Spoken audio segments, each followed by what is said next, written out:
नरं चैवोत्तमम् देवीं देवीं सरस्वतीं व्यासं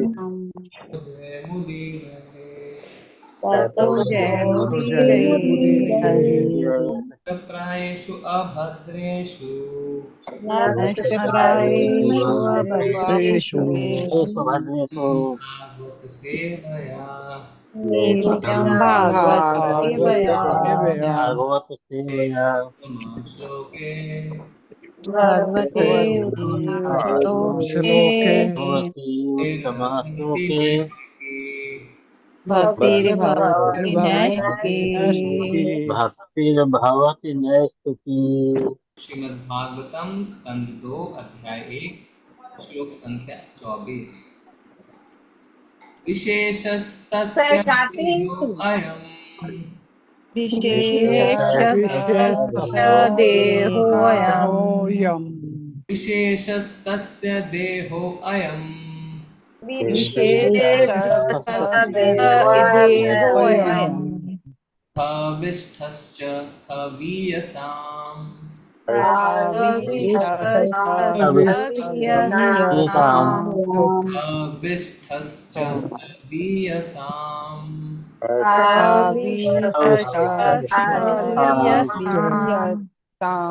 यत्तेन्द्रदं व्यज्यते विश्वम् यत्रेदं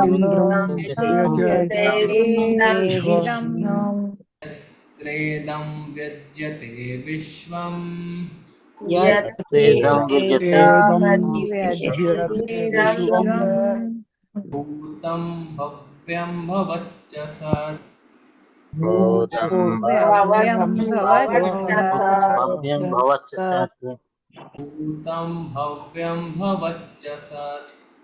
भूतं भव्यं भवच्च सत् विशेषस्तस्य देहो अयम्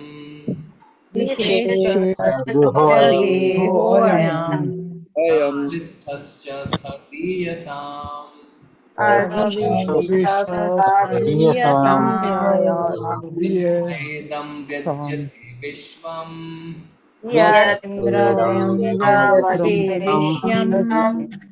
भूतं भव्यं भवच्च सत्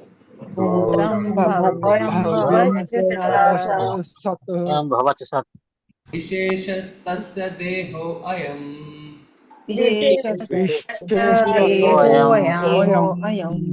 स्थविष्ठश्च स्थवीयसाम्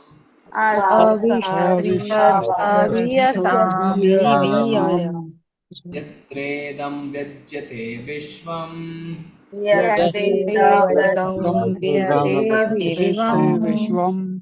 भूतं भव्यं भवच्च सत्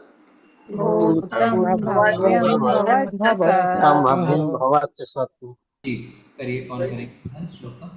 हरे कृष्णा। सादर प्रणाम प्रभु जी। विशेषस्तस्य देहोऽयं स्थविष्टश्च स्थवीयसाम् यत्रेदं व्यज्यते विश्वं भूतं भव्यं भवच्च सत्। हरे कृष्णा। हरे कृष्ण प्रभु जी। विशेषस्य देहोऽसि स्थाव्यसं यत्रेदं व्यच्यते विश्वं भूतं भव्यं भवच्च सत्। हरे कृष्ण। हरे कृष्णा प्रभु जी। विशेषस्तस्य देहोऽयं स्थाविष्टश्च स्थवीयसाम् यत्रेदं व्यज्यते विश्वं भूतं भव्यं भवच्च सत्। हरे कृष्णा। हरे कृष्ण प्रभु जी। विशेषतश्च देहाय स्थाविष्टश्च स्थवीयसाम् यत्र विभज्यते विश्वं भूतं भव्य भवच्च सत्। हरे कृष्ण। हरे कृष्ण प्रभु जी। विशेषतस्य देहोऽयम् अस्थविष्टस्तथवीयसाम् यत्रेदं व्यज्यते विश्वं भूतं भव्यं भवच्च सत्। हरे कृष्ण। हरे कृष्णा प्रभु जी। विशेषस्तस्य देहोऽयं स्थविष्ठश्च स्थवीयसाम् यत्रेदं व्यज्यते विश्वं भूतं भव्यं भवच्च सत्। हरे कृष्ण। हरे कृष्ण प्रभु जी।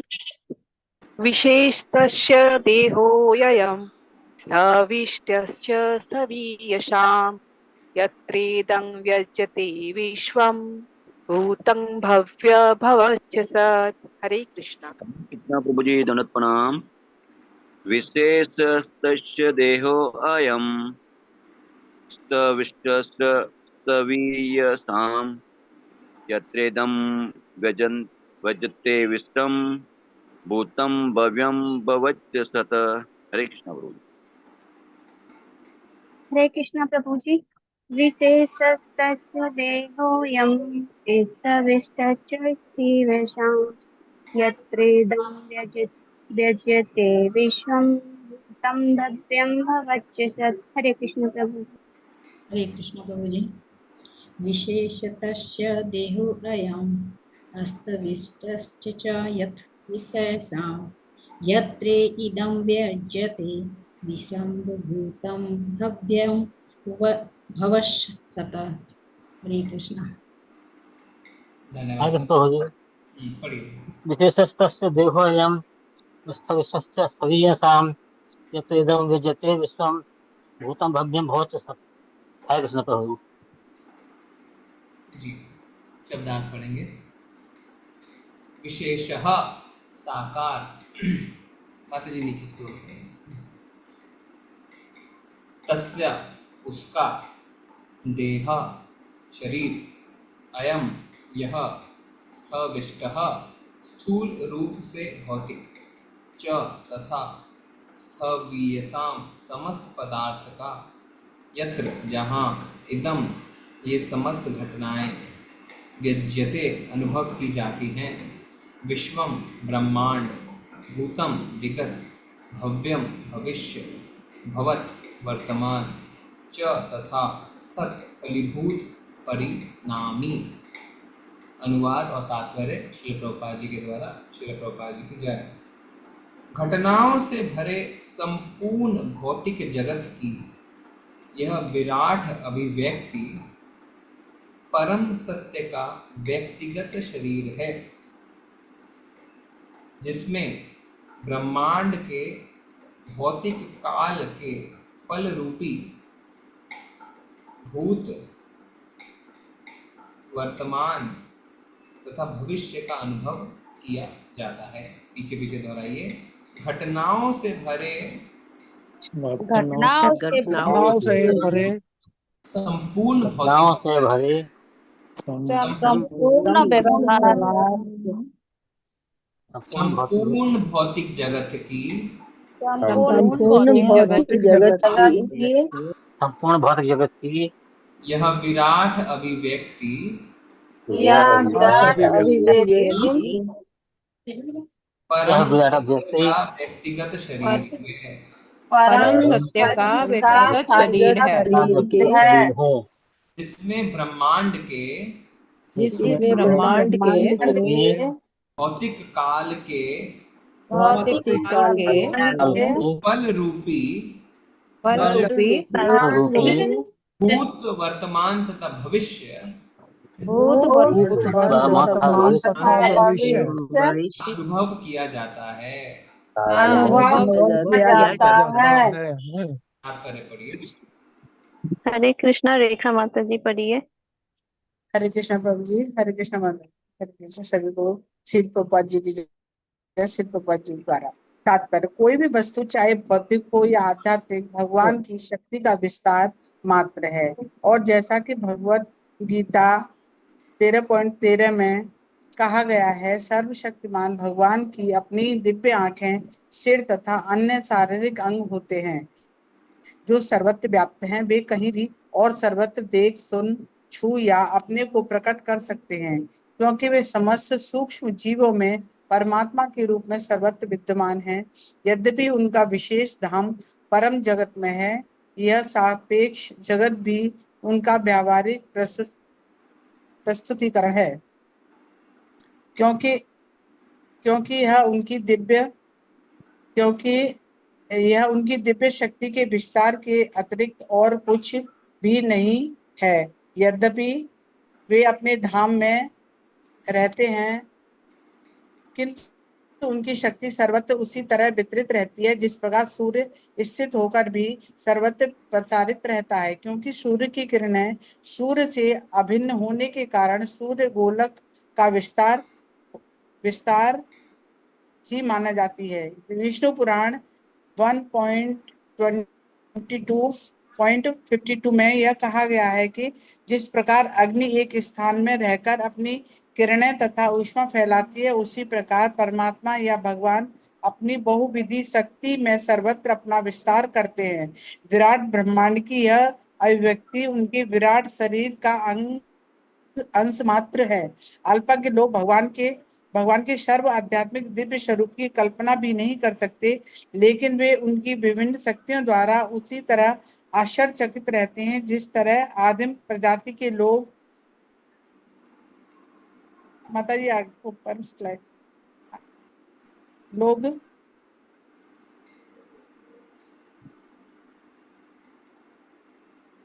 प्रजाति के लोग आकाश की बिजली, विशाल पर्वत या विस्तृत बरगद के पेड़ को देखकर आश्चर्यचकित रह जाते हैं। वे लोग व्याघ्र तथा हाथी के बल की प्रशंसा उनकी श्रेष्ठ शक्ति तथा शौर्य के लिए करते हैं।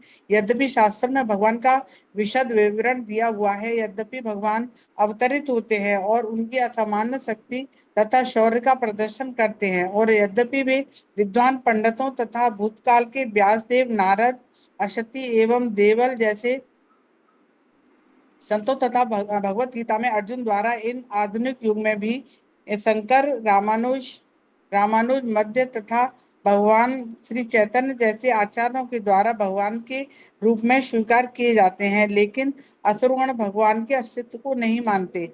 असुरगण शास्त्रों के किसी भी साक्ष्य को स्वीकार नहीं। मतलब स्लाइड पर नहीं करते। अतः वे भगवान के शरीर को विराट रूप में देख सकते हैं और वही रूप उनकी चुनौती का उत्तर दे सकता है। और चूंकि वे व्याघ्र माता जी जिससे उनके विराट रूप का दर्शन कर सकें, जिसका वर्णन भगवत गीता के 11वें अध्याय में किया गया है। भगवान का यह विराट रूप अर्जुन के लाभ के लिए नहीं, अपितु उन अल्पज्ञ व्यक्तियों के लिए माता जी ऊपर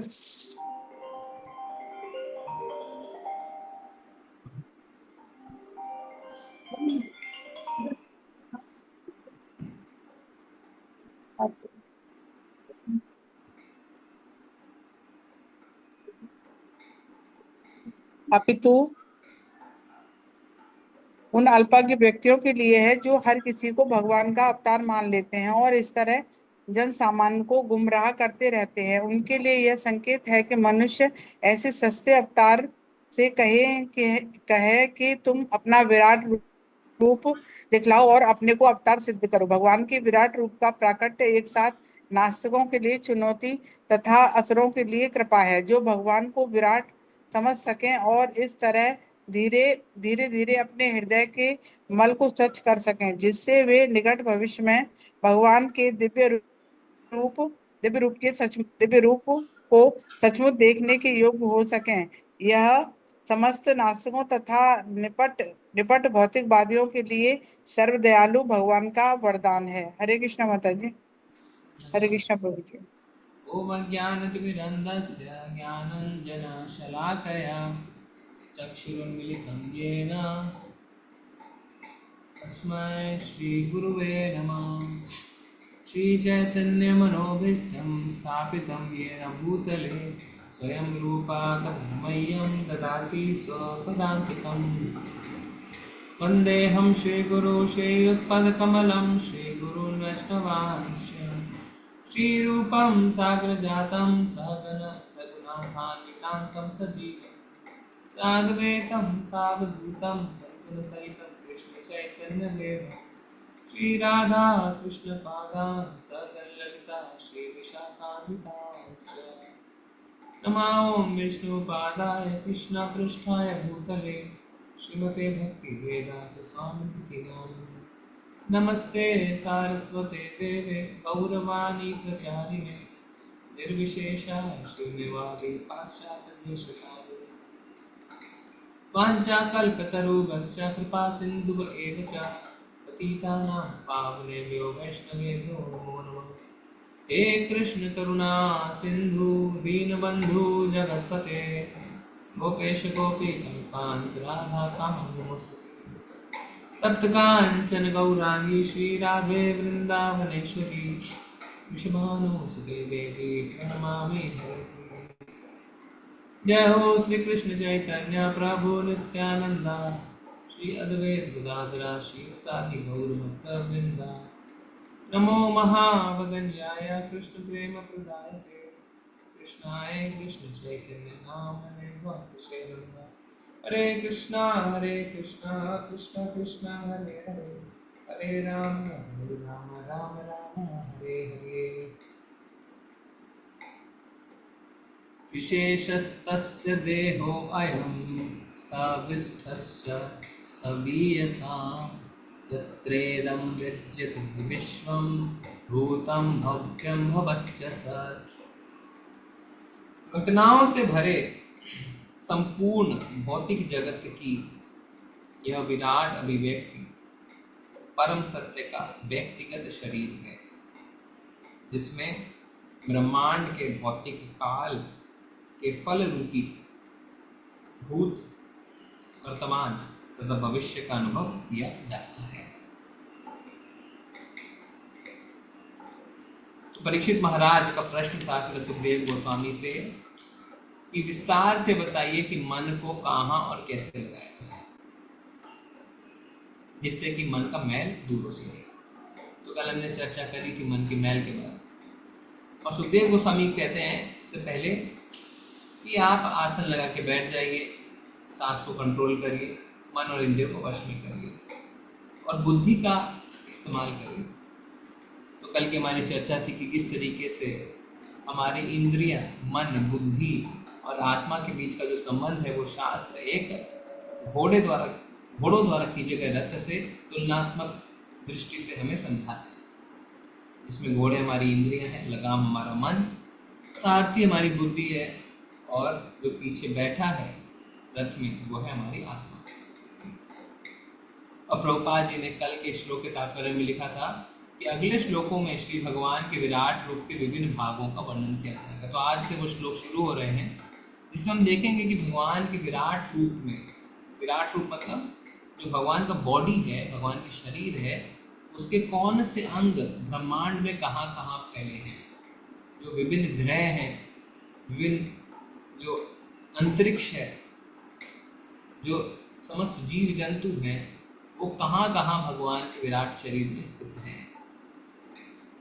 तो आज सुखदेव गोस्वामी श्लोक में कह रहे हैं कि ये जो विराट अभिव्यक्ति है, जो विराट शरीर है, ये परम सत्य का व्यक्तिगत शरीर है। बहुत इंपॉर्टेंट है। परम सत्य यानी भगवान श्री कृष्ण, एब्सोल्यूट ट्रुथ। भगवान के ऊपर तो कोई और एब्सोल्यूट ट्रुथ है नहीं। उनका व्यक्तिगत शरीर है, पर्सनल बॉडी। तो ऐसा नहीं है कि किसी और की बॉडी को देख के कह रहे हैं, नहीं, उनका भगवान का पर्सनल शरीर, उनकी व्यक्तिगत शरीर है ये भगवान का विराट रूप, जिसमें भौतिक काल, काल मतलब समय, और समय को भौतिक कहा गया है। कोई बता सकता है कि समय को भौतिक क्यों लिखा गया है? आध्यात्मिक भी तो लिख सकते थे या कुछ भी नहीं लिख सकते थे। समय को भौतिक क्यों लिखा गया है? खाली समय लिख के छोड़ा जा सकता था या आध्यात्मिक काल लिखा जा सकता था। भौतिक काल क्यों लिखा है? कोई बता सकता है? ब्रह्मांड के भौतिक काल, काल मतलब समय, और समय को लिखा गया भौतिक। हरे कृष्णा प्रभु जी। जी प्रभु जी, समय जो है ये भौतिक के लिए ही है, भौतिक जगत के लिए, और समय स्पिरिचुअल में नहीं है, मतलब गोलोक धाम में या भगवान के पास जो है उधर समय है ही नहीं। जी, वेरी नाइस, थैंक यू माता जी, परफेक्ट आंसर दिया माता जी ने। तो जब आध्यात्मिक जगत में कहते हैं उनकी आयु 7 वर्ष की है, वो हमेशा 7 वर्ष के ही रहते हैं। उनकी आयु 13 वर्ष की है। जैसे हमारे संप्रदाय में गोपियां हैं, मंजरी हैं, जो हमारे आचार्य आए हैं, वो साक्षात भगवान के धाम की गोपियां और मंजरी हैं। उनके लिए कहा जाता है उस मंजरी की आयु 13 वर्ष की है, तो 13 वर्ष की ही रहती है। ऐसा नहीं कि बढ़ती रहती है। तो जैसा माता जी ने कहा, आध्यात्मिक जगत में समय है ही नहीं। तो समय या काल सिर्फ भौतिक जगत की प्रवृत्ति है। इसीलिए भूत, वर्तमान और भविष्य का कॉन्सेप्ट है, क्योंकि हम सोच भी नहीं सकते कि बिना समय के कैसी चीजें होंगी, हम रियलाइज नहीं कर सकते। हमारे लिए समय सबसे इंपॉर्टेंट है। पर आप देखें तो समय को परिभाषित करना भी बहुत मुश्किल है। अगर आपको बोले समय को परिभाषित करिए, नहीं कर पाएंगे। ज्यादा से ज्यादा बता सकते हैं 1 घंटा क्या होता है, सेकंड क्या होता है, मिनट क्या हो सकता है। यानी समय को मापने की जो यूनिट है उसको आप डिफाइन कर सकते हैं, पर समय को खुद को आप परिभाषित नहीं कर सकते। और समय आध्यात्मिक जगत में है ही नहीं। तो भौतिक काल के फल रूप भूत, वर्तमान, भविष्य का अनुभव किया जा सकता है। भगवान के विराट रूप में भूत, वर्तमान और भविष्य का अनुभव किया जा सकता है। इसके बारे में कोई मुझे बता सकता है? इस स्टेटमेंट को आप शास्त्रों से एविडेंस लेके प्रूव करिए कि भगवान के विराट रूप में भूत, वर्तमान और भविष्य देखा जा सकता है। शास्त्रों में आप सबने पढ़ा है, इस स्टेटमेंट को प्रूव करिए कि ये सही है। एविडेंस दीजिए, साक्ष्य दीजिए कि भगवान के विराट रूप में भूत, वर्तमान, भविष्य देखा जा सकता है। दीजिए हरे कृष्ण प्रभु जी। बोलिए। हरे कृष्ण प्रभु जी। ऐसा है कि ब्रह्म का एक दिन और हमारे इधर का 100 वर्ष ऐसा होता है। मतलब वो गणित मुझे आता नहीं प्रभु जी। नहीं, पर भगवान के विराट रूप में कैसे देख सकते हैं हम उसको? हरे कृष्णा, सादर प्रणाम प्रभु जी।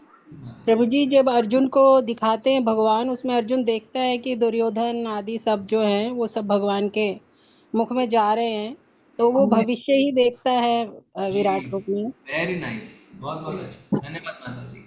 तो जब अर्जुन को भगवान 11वें अध्याय में भगवत गीता के विराट रूप दिखाते हैं, तो अर्जुन क्या देखता है कि पांडवों को छोड़ के सारे योद्धा भगवान के मुख में प्रवेश कर रहे हैं। फ्यूचर, भविष्य देखिए। आप देखिए, ये जो भगवान का सीसीटीवी कैमरा है, हमारे भौतिक जगत के जो सीसीटीवी कैमरे हैं वो आपको भूत दिखा सकते हैं, वर्तमान दिखा सकते हैं, भविष्य नहीं दिखा सकता कोई भी। पर भगवान का जो विराट रूप है उसमें भविष्य भी देख लिया अर्जुन ने, कि पता चल गया कि ये युद्ध पांडव जीतेंगे, क्योंकि सारे के सारे योद्धा भगवान के मुख में प्रवेश कर रहे थे। काल तात्पर्य में रूपा जी समझा रहे हैं कि कोई भी वस्तु चाहे भौतिक हो या आध्यात्मिक, पूर्ण पुरुषोत्तम भगवान की शक्ति का विस्तार मात्र है। तो अगर आप देखें तो सारा ब्रह्मांड जो भी क्रिएशन है या डिस्ट्रक्शन है या मेंटेनेंस है, वास्तव में भगवान की शक्ति का विस्तार मात्र ही है। और इसको समझना कोई बहुत डिफिकल्ट नहीं है। क्यों? क्योंकि जब कोई नहीं था तब सिर्फ भगवान कृष्ण ही थे। जब ये ब्रह्मांड नहीं था, यूनिवर्स नहीं था, भगवान ही थे सिर्फ। और फिर भगवान से ब्रह्मा जी की उत्पत्ति हुई। अगर ऐसा हो रहा है तो यानी सब कुछ जो है वो भगवान की शक्ति का विस्तार ही है ना। तो सबसे पहले तो भगवान थे, तो जितना जो भी कुछ आपको दिख रहा है सब बाद में आया। तो बाद में आया का मतलब भगवान की शक्ति का विस्तार। फिर ब्रह्मा जी से शिव जी की उत्पत्ति हो गई है। शिव जी के पिता हैं ब्रह्मा जी। फिर ब्रह्मा जी ब्रह्मांड का क्रिएशन करते हैं, शिव जी डिस्ट्रक्शन करते हैं, विष्णु मेंटेनेंस करते हैं। तो चाहे भौतिक हो या आध्यात्मिक, सब कुछ भगवान की शक्ति का विस्तार है। एक बहुत हाई लेवल में भगवान की शक्ति को 3 कैटेगरी में बांटा जाता है। कौन कौन सी वो 3 कैटेगरी है बताइए? भगवान की शक्ति की कौन सी 3 कैटेगरीज हैं? गंगा शक्ति, बहिरंगा शक्ति, eternal energy, external marginal potency, बिल्कुल सही। पराशक्ति, अपराशक्ति और तटस्थ शक्ति। पराशक्ति को अंतरंगा शक्ति भी कहते हैं, अपराशक्ति को बहिरंगा शक्ति भी कहते हैं, और तटस्थ शक्ति जैसे माता जी का मार्जिनल पोटेंसी। पराशक्ति यानी आध्यात्मिक जगत, हमसे परे। याद रखने का तरीका है परा, हमसे परे, हम हमारे परे है। और उसके इंचार्ज कौन है? पराशक्ति का इंचार्ज कौन है? भगवान, राधा रानी प्रभु। राधा रानी। भगवान तो सब चीज के इंचार्ज है। उन्होंने, भगवान है प्राइम मिनिस्टर, तो मिनिस्ट्रीज जो है अलग अलग दे रखी है। तो पराशक्ति की जो मिनिस्ट्री है वो राधा रानी के पास है। अपराशक्ति की मिनिस्ट्री किसके पास है? दुर्गा, माया देवी, दुर्गा जी के पास है।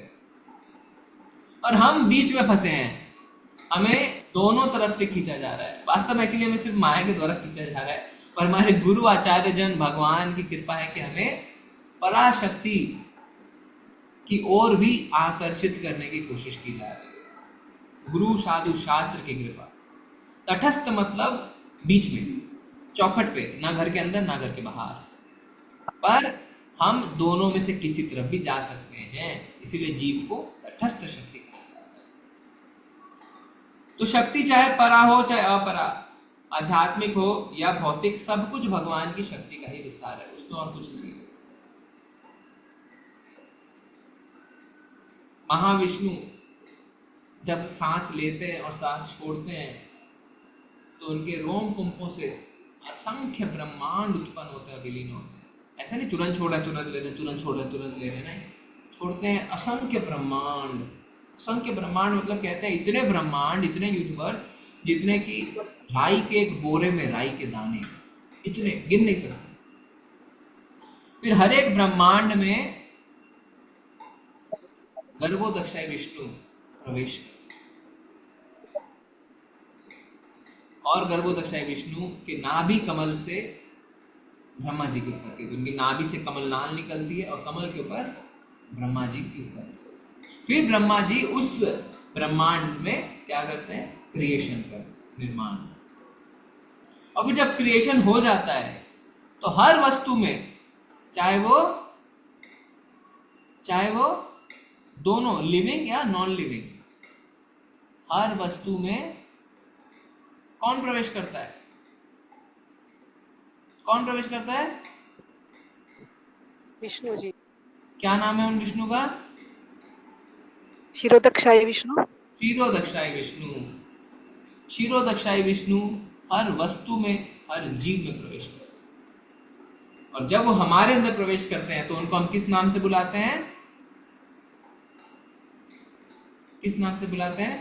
परमात्मा। और परमात्मा के नाम से बुलाते हैं। इसका एविडेंस भगवान ने खुद हमें भगवद गीता में दिया है। कौन सा श्लोक है कि क्षीरोदक्षाई विष्णु को हम परमात्मा के रूप के नाम से बुलाते हैं? ये कौन सा श्लोक है जो भगवान खुद कह रहे हैं भगवद गीता में? बताइए कौन सा श्लोक है? कौन से श्लोक में भगवान कह रहे हैं कि परमात्मा के नाम से बुलाया जाता है? किसी को नहीं पता है? उपद्रष्टा। उपद्रष्टा से कौन सा श्लोक शुरू होता है?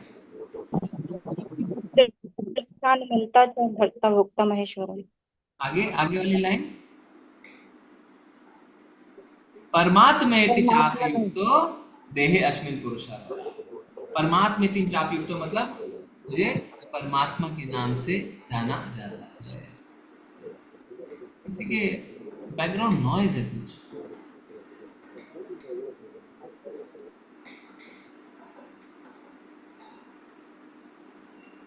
परमात्मेति चापयुक्तो देहे अस्मिन् पुरुषः परा। कई बार हम कंफ्यूज हो जाते हैं, हमें लगता है कि जो जीवित इकाई है, लिविंग यूनिट, तो सिर्फ उसमें ही भगवान परमात्मा रूप में प्रवेश करते हैं, ऐसा नहीं है। भगवान हर कण में है। और इसका क्या उदाहरण है? कोई देगा इसका उदाहरण, प्रूव करेगा कि भगवान जो जीवित इकाई नहीं है उसमें भी मौजूद है। क्या उदाहरण है हमारे पास? हरे कृष्ण प्रभु जी। हाँ, प्रभु जी। नरसिंह भगवान जब खंबे से पार कर निकले थे प्रभु जी। Very nice. नरसिंह देव जी खंबे से निकल जाते हैं। भगवान हर जगह मौजूद है। अगर आप देखें पहाड़ों को, नदियों को, हम क्या कहते हैं? Non living entity. पर फिर भी इनके एक अधिदाता देव होते हैं। पहाड़ को देखने के एक देव हैं, डेमीगॉड है। नदियों के लिए भी आप देवी की पूजा करते हैं। तो शास्त्र में लिखा है कि पहले ये सब भी उड़ा करते थे। पहाड़ एक जगह से उड़ के दूसरा जगह चले जाते थे।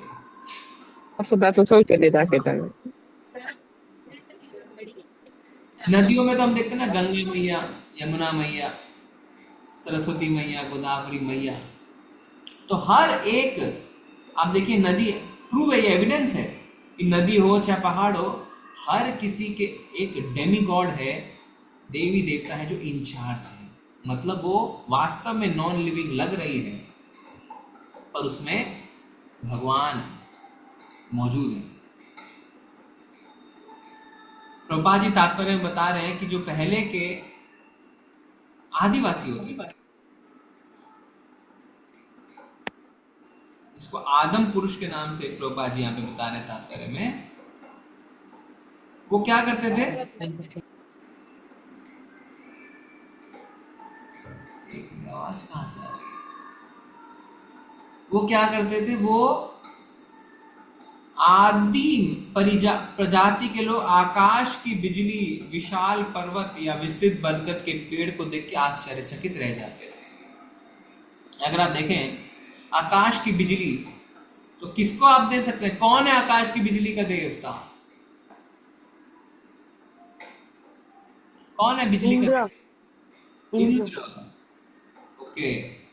विशाल पर्वत, पर्वत के देवता को तो नाम में नहीं पता है, किसी को पता है तो बता सकते हैं। और बरगद का पेड़, पेड़ तो हमें पता ही है कि जीवित इकाई है। इसको देख के आश्चर्यचकित हो जाते थे।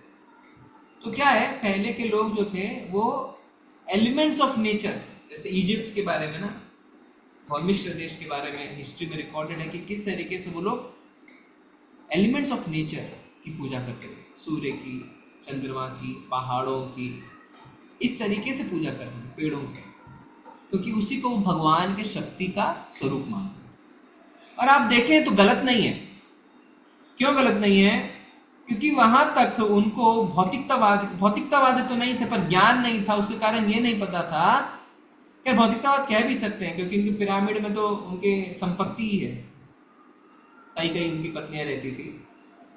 उनको उनका फिलॉसफी क्या थी? उनका फिलॉसफी था कि जो देखेंगे वही विश्वास करेंगे। तो भगवान के बारे में ज्ञान नहीं था, तो जो देखते थे आश्चर्यचकित रह के उसी को शक्ति की तरह पूजने लगते थे। और इसको प्रभुपाद जी ने तात्पर्य में क्या बताया है? ये भगवान का वरदान है। लास्ट लाइन अगर आप देखें तो लिखा हुआ है, यह समस्त नास्तिकों तथा निपट भौतिकवादियों के लिए सर्वदयालु भगवान का वरदान है। वरदान कैसे? क्योंकि किसी ना किसी रूप से एटलीस्ट वो भगवान से जुड़ रहे हैं, उनको नमस्कार कर रहे हैं, कोई ना कोई रूप से।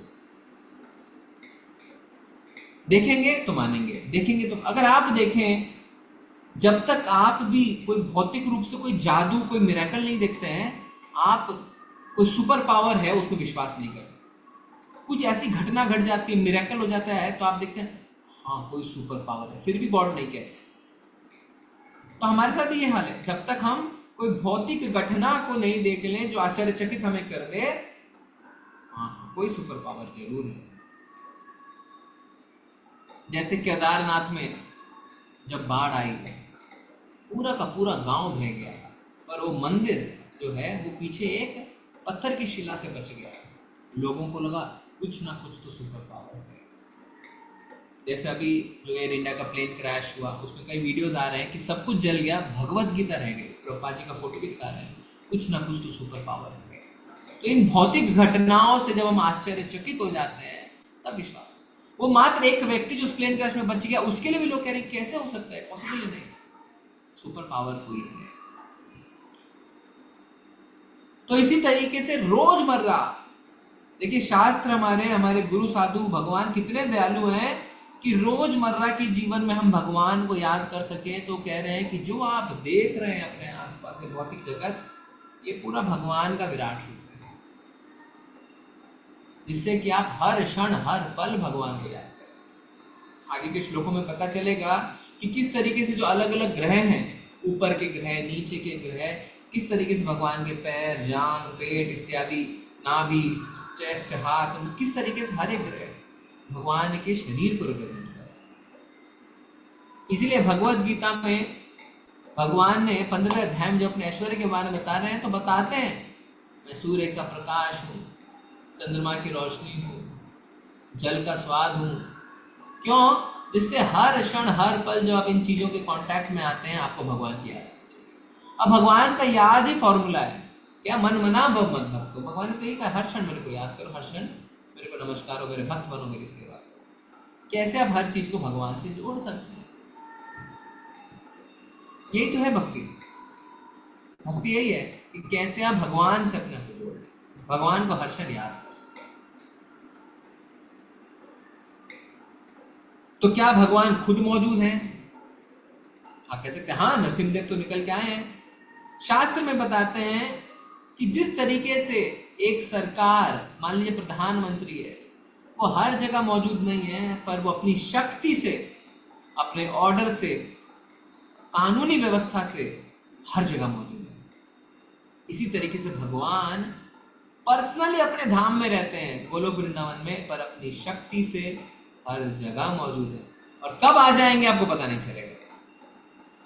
जैसे अभी प्लेन क्रैश हुआ तो नरेंद्र मोदी पहुंच गए, वो नहीं भी पहुंचते तो भी वो वहां पे मौजूद है अपनी शक्तियों के द्वारा, और फिर भी पर्सनली भी जा सकते हैं। ऐसे ही भगवान पर्सनली ना होके भी हर जगह अपनी शक्तियों के द्वारा हैं, पर पर्सनली भी पहुंचते हैं। इस तरीके से भगवान हर जगह मौजूद है, सर्वत्र। जैसे एक राजा कोई आदेश देता है, कल से मेरे राज्य में नशा नहीं किया जाएगा, जितनी दुकानें हैं सबको बंद करो। राजा अपने महल में बैठ के एक ऑर्डर को लिख के साइन कर देता है, बस बाय ऑर्डर। अगले दिन से पूरे के पूरे साम्राज्य में जितनी नशे की, दारू की दुकानें बंद हो जाती हैं। कोई राजा जाके एक एक एक एक एक, एक दुकान को थोड़ी बंद करता है, अपनी शक्ति के द्वारा पूरी जगह मौजूद है। जैसे यहाँ पे तात्पर्य में 2-3 सुंदर उदाहरण दिए जा रहे हैं कि सूर्य को आपके घर में पर्सनली आने की आवश्यकता नहीं है। सूर्य जहाँ है वहां होते हुए भी अपनी किरणों के माध्यम से आपके घर में प्रवेश है। सूर्य की किरण और सूर्य अभिन्न है, दोनों अलग हैं, पर फिर भी वो सूर्य नहीं है। सूर्य की किरण और सूर्य अभिन्न है, डिफरेंट नहीं है, पर फिर भी सूर्य की किरण सूर्य नहीं है। इसी तरीके से भगवान पर्सनली नहीं है, पर फिर भी अपनी शक्ति द्वारा मौजूद है। एक और उदाहरण दे रहे हैं अग्नि का, कि अग्नि एक स्थान में रहकर अपनी किरणों तथा ऊष्मा फैलाती है, एक ही जगह रहती है, पर हर जगह उसकी किरणें और ऊष्मा फैलती रहती है। जैसे सुप्रीम कोर्ट का कोई ऑर्डर आता है, तो सुप्रीम कोर्ट का जज एक जगह बैठ कर ऑर्डर पास कर देता है, चाहे कहीं भी, अपने कोर्ट में बैठे, अपने घर पे बैठे। एक बार तो कहते हैं कि राजधानी ट्रेन में बैठ के उसने ऑर्डर पास किया था, जहां वो बैठता वहीं कोर्ट लग जाता है, और वो पूरे भारतवर्ष में लागू हो जाता है। पर्सनली जाके थोड़ी करता है, अपनी शक्तियों के द्वारा कर सकता है। इसी तरीके से भगवान अपने विशेष धाम गोलोक वृंदावन में रहते हुए भी हर जगह लोकली प्रेजेंट है, हर जगह लोकली प्रेजेंट है। और भगवान के लोकल वर्जन को कहते हैं परमात्मा। उपद्रष्टा अनुमंता च भर्ता भोक्ता महेश्वरा परमात्मेति चाप्युक्तो देहे अस्मिन् पुरुषः परा। जैसे सरकार के लोकल वर्जन को कहते हैं पंचायत, म्युनिसिपैलिटी, भगवान के लोकल वर्जन को कहते हैं परमात्मा। और ये परमात्मा करता क्या है? उपद्रष्टा, देखता रहता है। ओ, ये कर क्या रहे हैं लोग, है ना? दीक्षा तो ले ली है, पर ये कर क्या रहे हैं? अभी मैं देखता हूं उपद्रष्टा, अनुमंता, हर चीज की अनुमति देते हैं। आपको ये सब उठा लो, इधर आ जाओ तुम। आपको पता नहीं चलता है पर भगवान अनुमति हर चीज की देते हैं। क्यों? क्योंकि भगवान की अनुमति के बिना, उनकी शक्ति के बिना आप कुछ करने के योग्य ही नहीं है। कैसे? एक छोटा बच्चा सड़क पे जा रहा है, दांत खराब है, कीड़े लगे हुए हैं, पर चॉकलेट की दुकान को देख के कहता है पापा पापा चॉकलेट चाहिए। पापा कहते हैं नहीं, दांत में कीड़े लगे हैं। रोने लगता है, बिलखने लगता है, सड़क पे लोटपोट होने लगता है, सबका अटेंशन, अंकल आंटी पापा टॉफी नहीं दिला। ऐसा बोलता है, अरे कितने बेरहम पिता है, दिलाइए टॉफी उसको, कुछ और थोड़ी मांग रहा है आपसे। पापा बेचारे कोई बिना उपाय उसको दिलाते हैं टॉफी। अंकल दौड़े दौड़े दौड़े दौड़े बच्चा जाता है दुकान पे और कहता है टॉफी। अंकल टॉफी निकाल के दे देते हैं, मतलब पैसे पापा देंगे। पैसे देने का भी सामर्थ्य नहीं है उसका। इस उदाहरण में हम वो बच्चे हैं जो अपनी डिमांड पूरी करने के लिए रोते रहते हैं, बिलखते रहते हैं, भगवान मुझे बैंक रॉबरी करनी है, मुझे बैंक रॉबरी करनी है, मुझे 50 लाख रुपए चाहिए, मुझे अपनी पत्नी के साथ स्विट्जरलैंड घूमने जाना है, 10 साल से मेरे पीछे पड़ी है, बहुत परेशान करती है, मैं क्या करूं। भगवान कहते हैं ओके, भगवान अनुमति देते हैं बैंक रॉबरी करने की, पर अपने बल पे नहीं कर सकते हैं ना। जैसे वो बच्चा अपने बल पे टॉफी नहीं खरीद सकते। पैसे पापा, पापा यानी यहाँ पे भगवान, भगवान से अनुमति ली, भगवान से ही रिसोर्सेज लिए, पैसे भी भगवान से लिए। तो भगवान इसी तरीके से पूरी अरेंजमेंट करते हैं कि रात का समय रहता है, कोई देखता नहीं है, वो ताला तोड़ने में सक्सेसफुल हो जाता है, अलार्म को ऑफ करने में सक्सेसफुल हो जाता है, कुछ ना कुछ ऐसी घटनाएं भगवान पूरे अरेंजमेंट करते हैं, वो रॉबरी कर लेते हैं। परिणाम भी आपको भुगतना पड़ेगा, वो एक अलग चीज है, इसकी हम चर्चा करेंगे। पर उपद्रष्टा अनुमंता च, भगवान ने देखा ओके इन्होंने चोरी करी है, चित्रगुप्त नोट डाउन, नोट कर लिया, रेड इंक में नोट कर लिया। अनुमंता परमिशन तो दी, तो चित्रगुप्त कहते भगवान आपने तो परमिशन दिया चोरी करने की। रुको रुको, कैसे? वो बच्चा टॉफी खा के जब रात में रोने लगता है, मम्मी दांत में दर्द है, दांत में दर्द है, तो ये नहीं कहता है कि पापा के कारण दांत में दर्द है। पापा ने पैसे दिए, पापा ने परमिशन भी दी, तो पापा रिस्पॉन्सिबल हुए? पापा रिस्पॉन्सिबल नहीं हुए, रिस्पॉन्सिबल हुआ बच्चा खुद। तो जो बैंक की रॉबरी करता है, भगवान कहता है अनुमंता मैंने अनुमति दी, पर रिस्पॉन्सिबल भगवान नहीं है, रिस्पॉन्सिबल है आप खुद। क्यों? पापा ने समझाया था बेटा मत खाओ, आप माने नहीं। परमात्मा कहता है गलत कर रहा है, गलत कर रहा है, रॉबरी मत कर, पत्नी को समझा ले रॉबरी मत कर, मानते नहीं, सुनते नहीं है। जब कोई गलत कार्य करते हैं अंदर एक भारीपन लगता है हमेशा। परमात्मा कहता है मत कर, गलत है, मत कर, गलत है। पर इंद्रियां, हमारे जो 5 घोड़े हैं, इतने शक्तिशाली हैं कि मन पे और बुद्धि पे हावी हो जाते हैं, और फिर हमारी आत्मा सफर करती है। आत्मा कैसे सफर करती है? उसके हिसाब से आपको शरीर मिलते हैं और आप तड़पते रहते, भोगते रहते। उपद्रष्टा अनुमंता च भर्ता भोक्ता महेश्वरा, भर्ता भोक्ता महेश्वरा, मैं ही सब कुछ प्रदान करने वाला हूँ, मैं ही परम भोक्ता हूँ, मैं ही महेश्वर, महेश्वर मतलब जितने देवी देवता ग्रह हैं सबका ईश्वर हूँ। मेरा नाम है परमात्मा एक चाप। तो परमात्मा कहते हैं मुझे देहे अस्मिन् पुरुष परा, मतलब आपके देही में, आपके शरीर में मैं एज अ सेकंड पर्सन हूँ। क्यों? फर्स्ट पर्सन आपकी आत्मा भी है, यानी हमारे शरीर में 2 है, आत्मा परमात्मा। पुरुष परः, देहे अस्मिन् पुरुष परः, इससे भी पता चलता है हमारे शरीर में 2 आत्मा परमात्मा अलग अलग, एक नहीं। तो चर्चा ये हो रही थी कि किस तरीके से जो भौतिकवादी लोग हैं, नास्तिक लोग हैं, वो भगवान के विराट रूप को देख के भगवान के करीब आ सकते हैं, भगवान का स्मरण कर सकते हैं। और क्या कह रहे हैं? असुरगण शास्त्रों के किसी भी साक्ष्य को स्वीकार नहीं करते, ना ही वे महान आचार्यों के प्रमाण को मान्य देते हैं। तो देखिए, अगर हम शास्त्रों को स्वीकार नहीं कर रहे हैं, या कोई व्यक्ति हमें शास्त्रों को लेकर चल, किसने कहा? जो बेसिक क्वेश्चन आपका आता है ना, अच्छा भगवत गीता 5000 साल पहले लिखी गई और भगवान श्री कृष्ण ने कही, इसका क्या एविडेंस है आपके पास? लोग ये भी पूछ लेते हैं। असुर गण शास्त्रों के साक्ष्य को स्वीकार नहीं करते, असुर। पर ऐसे असुरों को आप कह सकते हैं 11वें अध्याय में भगवान का विराट रूप के बारे में पढ़िए, आप समझ जाएंगे। और साथ ही साथ प्रभुपाद जी बता रहे हैं कि जितने अलग अलग भगवान के ढोंगी अवतार आते हैं, हम भगवान हैं, हम ही भगवान हैं। विराट रूप दिखाइए ना, अभी दिखाइए विराट रूप, हम मान जाएंगे भगवान है। हम सब कुछ छोड़ देंगे, प्रभुपाद जी की भगवत गीता पढ़ना छोड़ देंगे। आप दिखाइए, आप अपना विराट रूप, चलिए नहीं दिखाएंगे, कुछ ना कुछ बहाने लगा देंगे। तो आप कह सकते हैं हरे कृष्णा, मैं चला प्रभुपाद जी के पास, क्योंकि प्रभुपाद जी ने कभी नहीं कहा मैं भगवान हूँ। प्रभुपाद जी से एक रिपोर्टर ने पूछा भगवान है? बोला मैं भगवान नहीं हूँ, मैं भगवान का सेवक हूँ। फिर बुलाता है इधर आइए, इधर आइए, मैं भगवान का सेवक भी नहीं हूँ, मैं भगवान के सेवक बनने की कोशिश कर रहा हूँ। ये है आचार्य का मूल। जो कहते हैं मैं भगवान हूँ, उनसे तुरंत कहिए क्या आप अपना विराट रूप दिखा सकते हैं?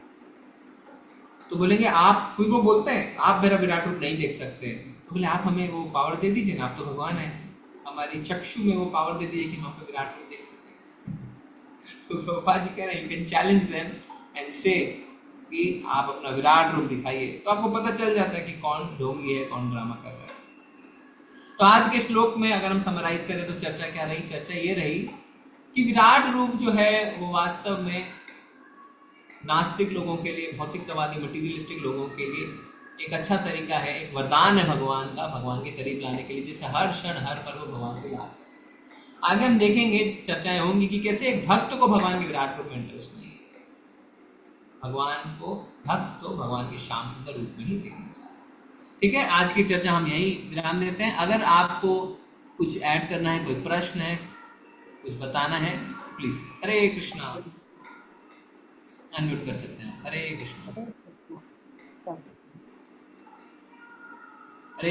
हरे कृष्णा कृष्णा कृष्णा हरे हरे, हरे राम राम हरे हरे कृष्णा। तो किसी को भगवान का विराट रूप, किसी ने, आपने किसी को कहा है आज तक कि मुझे आपको भगवान का विराट रूप दिखाइए, आप कह रहे हैं भगवान है, आपके साथ ऐसे जीवन में कोई मौका आया किसी के साथ? नहीं है कोई ऐसा आया तो, हाँ प्रभु जी आया तो है, बट तब तो हमें ही खुद नहीं पता था, तो हम उसको क्या एक्सप्लेन करें? किसी ने आपको कहा है कि वो भगवान है? हाँ, मतलब इन द सेंस कि आपके गॉड वो प्राइम है, वो उसका क्या प्रूफ है? तो ये जो लॉजिक है, हम खुद नहीं जानते तो हम उसको क्या कन्विंस करेंगे? ठीक है, अभी आप बता सकते हैं, है ना? जी, ओके, वेरी नाइस।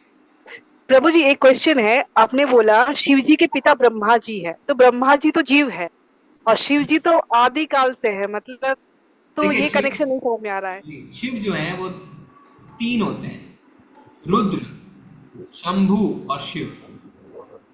ठीक है, रुद्र, शंभु और शिव। तो होता क्या है, जो ब्रह्म संहिता अगर हम पढ़े, ब्रह्मा जी ने खुद लिखी है, उसमें बताते हैं कि जो शिव का तत्व है ना, वो है दूध और दही का तत्व। यानी भगवान श्री कृष्ण और शिव जी में दूध और दही का फर्क है। तो कृष्ण यानी दूध दही बन सकता है, पर दही दूध नहीं बन सकता है। तो शिव जी कृष्ण नहीं बन सकते, पर कृष्ण शिव जी बन सकते हैं। ये जो 3 अलग अलग हैं, और जो हम जिसकी बात कर रहे हैं, जो माया देवी के साथ ब्याह रचाते हैं और माया से संपर्क में आते हैं, वो शिव। ठीक है, तो शिव जी का जो तत्व है थोड़ा कॉम्प्लिकेटेड तत्व है, सिंपल नहीं है समझने को, क्योंकि वो भौतिक जगत और आध्यात्मिक जगत दोनों को टच करते हैं। क्योंकि वो माया देवी से शादी करते हैं तो भौतिक, और साथ ही साथ वो दूध दही वाली जो स्टोरी है आध्यात्मिक। तो उनका पोजीशन ऐसा है जैसे मान लीजिए, मैंने प्रभु जी को सुना तो उन्होंने बताया कि एक बड़ी सारे जनरेटर है जिससे पावर निकल रहा है, और उससे आपके घर का बल्ब जल रहा है। आपका बल्ब जो है भौतिक जगत में, वो जनरेटर आध्यात्मिक जगत। तो बीच में जो वायरिंग है ना, जिसके थ्रू वो इलेक्ट्रिसिटी आती है, वो शिव जी है साथ। ठीक है, तो ब्रह्मा जी जीव तत्व है, इसमें कोई डाउट नहीं है, और ब्रह्मा जी को ही शिव जी का पिता कहा जाता है। और साथ ही साथ ये भी बताया जाता है कि कृष्ण जो है वो भी अपना विस्तार करते हैं और शिव जी के माध्यम से वो भौतिक जगत को टच करते हैं। तो दूध दही का रिलेशन वो ब्रह्मा जी बता रहे हैं।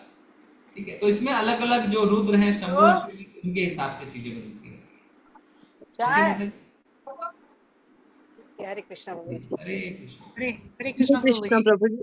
फिर सदाशिव कौन है प्रभु जी? हाँ वही रुद्र शंभु और सदाशिव, तो वही चीज मतलब जी ऐसा थी। रुद्र शंभु जी हरे कृष्णा। जी प्रभु जी, मेरा भी यही प्रश्न था। जैसे हम गोलोक चार्ट में देखते हैं तो भौतिक जगत में हम शिव जी, जैसे आपने बताया, दुर्गा जी के संपर्क में आते हैं, और आध्यात्मिक जगत में वहां लिखा होता है सदाशिव। तो ये थोड़ा सा डिफरेंस क्लियर करिए। हाँ वही बताया ना अभी आपको माता जी, रुद्र शंभु और सदाशिव, ठीक है, तो अलग अलग हैं और उनका तत्व अलग अलग है। एक हो गया क्योंकि जैसा मैं एक्सप्लेन किया सेम चीज, दुर्गा जी से शादी करी तो भौतिक जगत के संपर्क में भी आते हैं। दूसरा ब्रह्म संहिता में भी लिखा हुआ है कि शिव जी और कृष्ण जी में दूध ही का आता है, तो इसका मतलब है कि वो जीव तत्व में नहीं आते, यानी वो भौतिक जगत को टच नहीं करते। पर साथ ही साथ हम देखते हैं कि वो दुर्गा देवी के हस्बैंड भी है। तो इसी तरीके से जो रुद्र का ये जो तत्व है, शिव जी का तत्व, वो ईजी नहीं है समझने में, पर जितना हमें बताया गया उतना हम समझेंगे तो हमारे लिए सफिशिएंट है। प्रभु जी, जैसे हम ऐसे समझ सकते हैं कि जो आध्यात्मिक जगत के सदाशिव की बात कर रहे हैं तो वो ब्रह्मा जी से आए वो नहीं है, और आप जैसे बता रहे कि कृष्ण जी से हुए हैं विस्तार, ऐसे समझ सकते हैं। अल्टीमेटली अगर आप समझें तो वो हमारे लिए ज्यादा इंपॉर्टेंट नहीं है, क्योंकि अल्टीमेटली तो सब भगवान श्री कृष्ण से ही आ रहे हैं, ब्रह्मा जी भी कृष्ण जी से ही आ रहे हैं, है ना। और कहा जाता है कि हमेशा पर आप देखेंगे कहीं भी कहा जाता है कि शिव जी की उत्पत्ति ब्रह्मा जी से ही हुई, और ये नेचुरल भी है, लॉजिकल भी लगता है, क्योंकि सबसे पहले ब्रह्मा जी की उत्पत्ति हुई भगवान के द्वारा। पर साथ ही साथ भगवान ने भी अपना विस्तार किया, जैसे महाविष्णु है, श्रीवत्थ विष्णु है, गर्भोदश विष्णु। तो जो आप कह रहे हैं वो गलत नहीं है, वो ठीक ही है कि जो हम आध्यात्मिक जगत में सदाशिव की बात कर रहे हैं वो भगवान का एक्सपेंशन ही है, भगवान श्री कृष्ण। ठीक है, हरे कृष्णा। और कोई प्रश्न है किसी का? हरे कृष्णा प्रभु जी। जी प्रभु जी 2 दिन पहले प्रभु जी वो अत्याहार वाला बताया था आपने, वो अत्याहार कौन कौन से होते हैं ये समझ नहीं आया था। अच्छा, डाला नहीं क्या माता जी आपने ग्रुप में? दिया है माता जी ने। पढ़िए उसको पढ़िए, तात्पर्य को पढ़िए। अत्याहार क्या चीज का है? ज्यादा खाना, ज्यादा धन इकट्ठा करना। नहीं प्रभु जी, अत्याहार कितने प्रकार के होते हैं? क्वेश्चन है अत्याहार 3 मतलब उनकी सूची। वही बता रहे माता जी कि अत्याहार हमें लगता है कि ज्यादा खाने को बोला जाता है, पर ज्यादा धन एकत्रित करने को भी अत्याहार बोला जाता है। ठीक है, तो वो जो तात्पर्य है उस श्लोक का, उसमें प्रभुपाद जी ने समझाया, तो वो पढ़ने को मैं बोल रहा हूँ। हाँ, किसने डाला है वो पढ़िए तात्पर्य को इमीडिएटली। हाँ, सरिता माता जी ने दिया है। अगर आपको नहीं मिलते हैं तो आप मैसेज करिए माता जी, हम आपको पर्सनली दे देते हैं। अभी पढ़िए उस तात्पर्य को जिसमें ये अत्याहार के बारे में समझाया, खाली वो पोर्शन पढ़ो।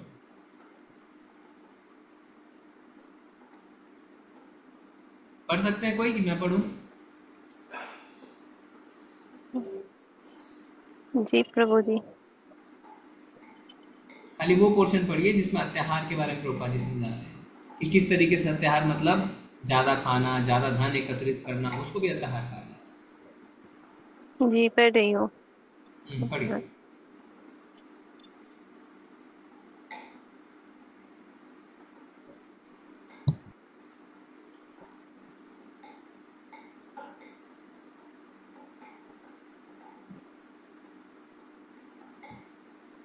हरे कृष्णा माता जी, मैं पढ़ूं क्या? हाँ पढ़िए। हाँ पढ़िए।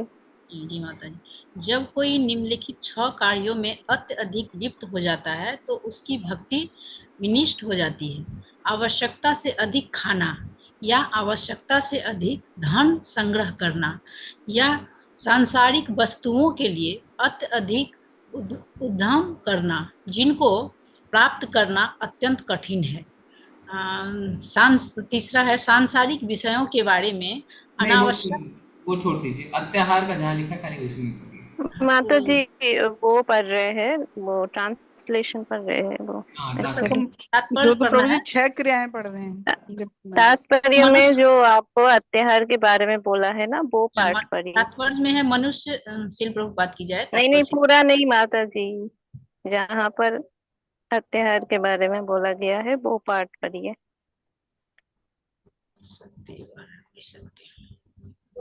ठीक है, आप मैं पढ़ता हूँ, आप लोगों को समझ में ये है इसमें। किधर डाला है? डाला ही नहीं है, मेरे को तो ग्रुप में दिख ही नहीं है।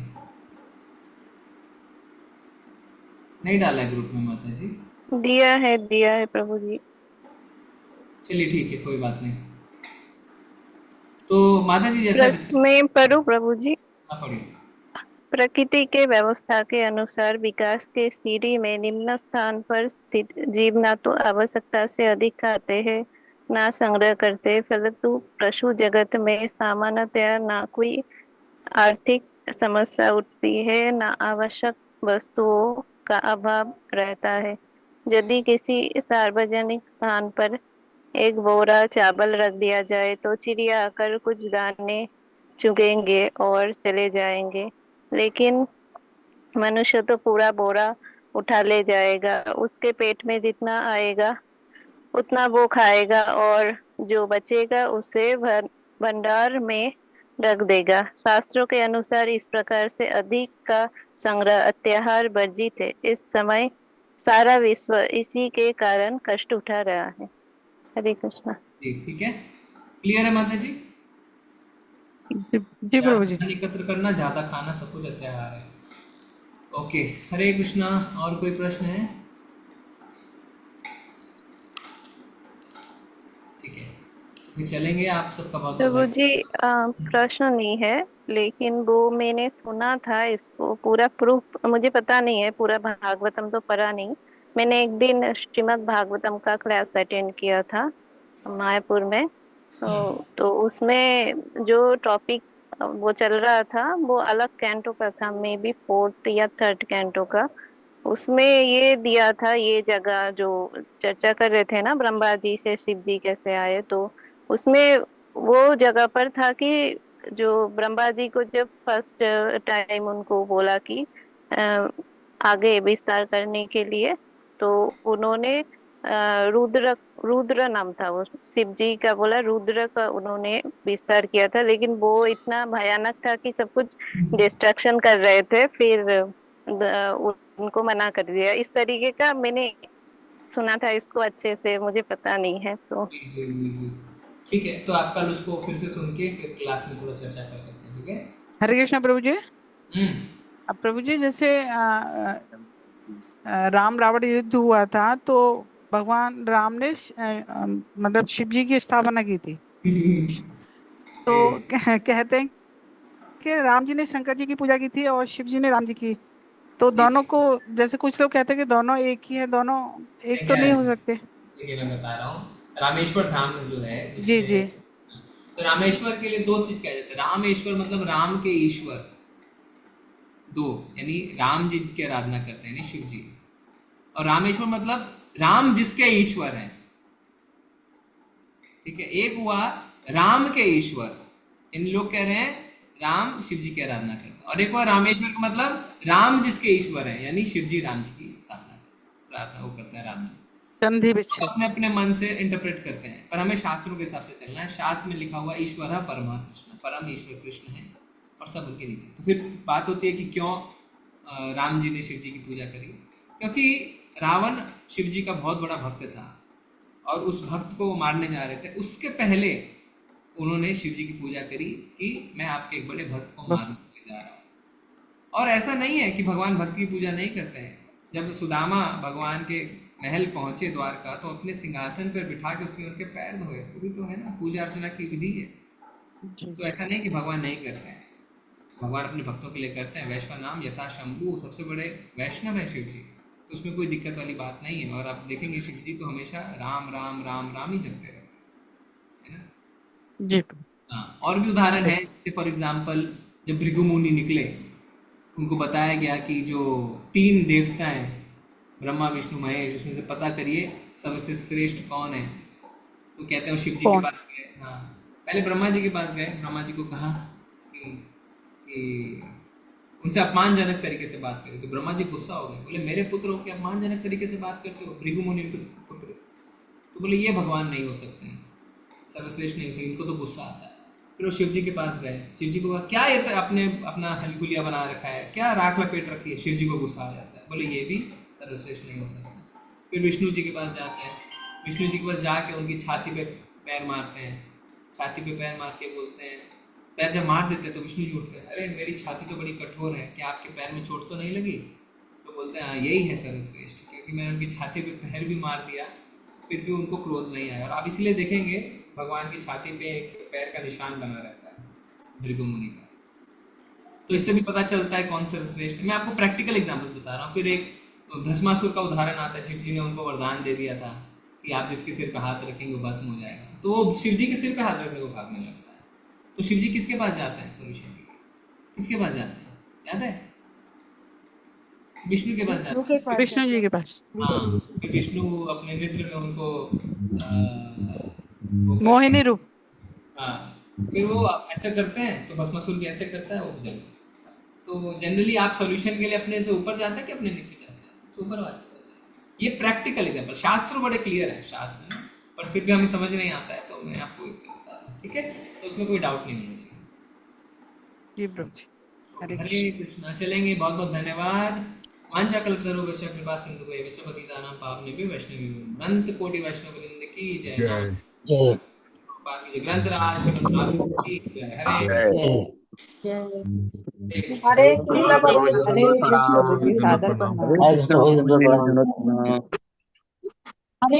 प्रभु जी, हरे कृष्णा।